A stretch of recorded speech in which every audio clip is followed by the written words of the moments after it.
Hello and welcome to Saras's classes. Today we are going to solve some questions on quantitative aptitude.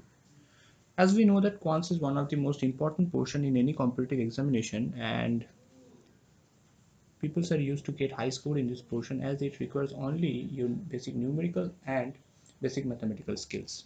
Okay, so let's start with the first one. The following is a horizontal bar diagram showing the accidents in which two-wheelers are involved with other objects. Study the diagram and answer the questions. So here we have two-wheelers, cars, buses, tankers, pedestrians, bicycles, stationary vehicles, and each of the square represent 20 accidents. Therefore, in total, the number of accidents are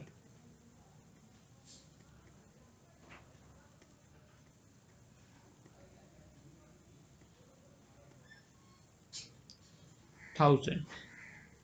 Okay. Therefore, the percentage of accidents in which pedestrians and cyclists are involved is the number of accidents pedestrians involved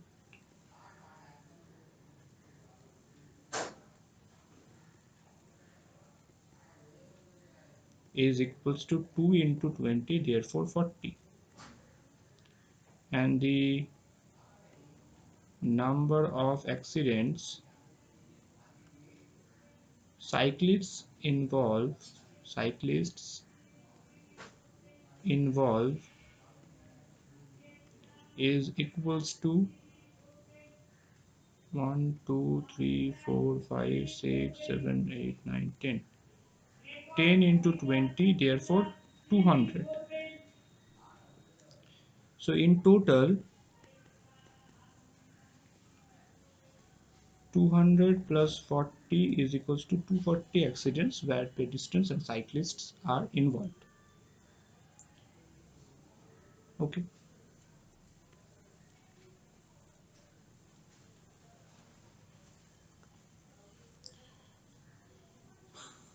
Now we need to find the percentage of accidents in which pedestrians and cyclists are involved. Therefore, the required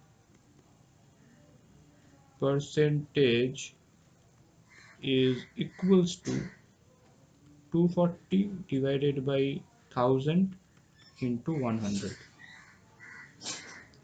which results in 24%. So the right answer is the option C. Now let's jump to the next question. The percentage by which the accidents involving buses is less than the accidents involving tanker lorry is.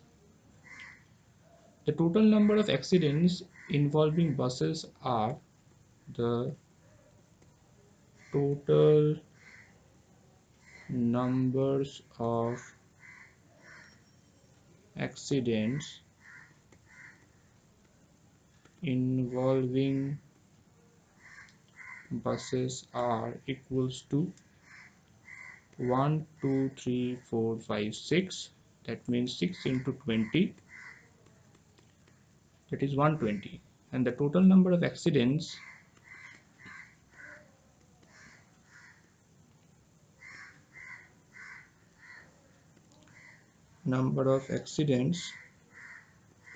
involving tanker lorry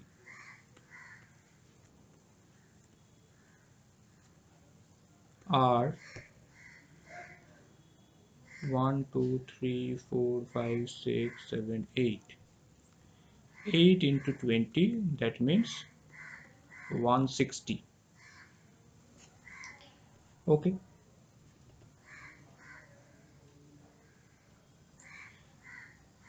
Now we need to find the percentage of the difference between the total number of accidents involving buses and tanker lorry. Hence, the required difference between the number of accidents of tanker lorry and buses are 160 minus 120, that means 40. Hence the required percentage is equals to 40 divided by 100, that means 40 divided by 100, sorry, 40 whole divided by 1000 into 100 is equals to 4%.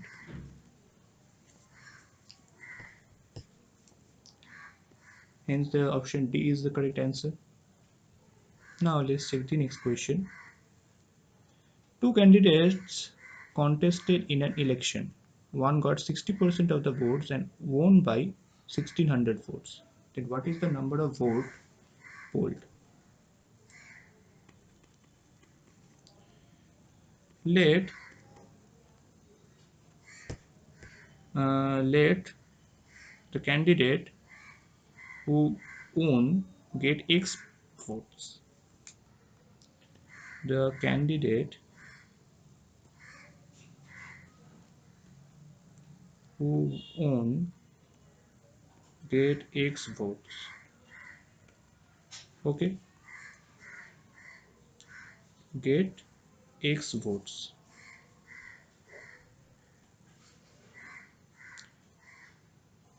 Now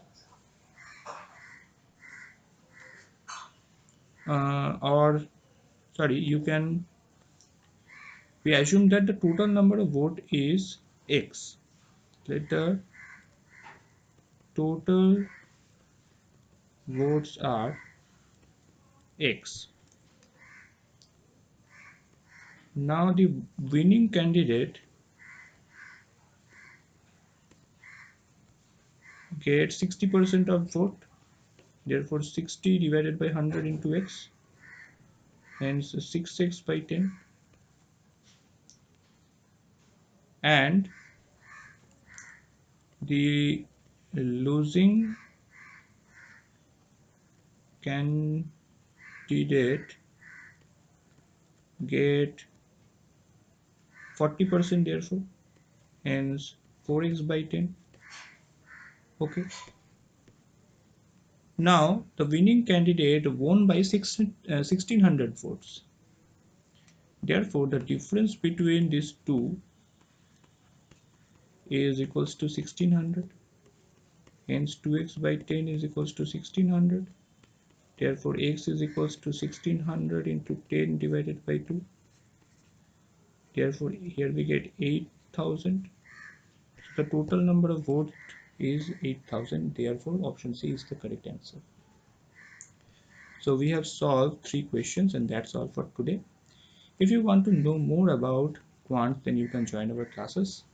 So feel free to contact us 9836793076 and 9874822756. These are the WhatsApp numbers. And for further details, you also can check our website, which is www.sarasusclasses.com. Thank you very much.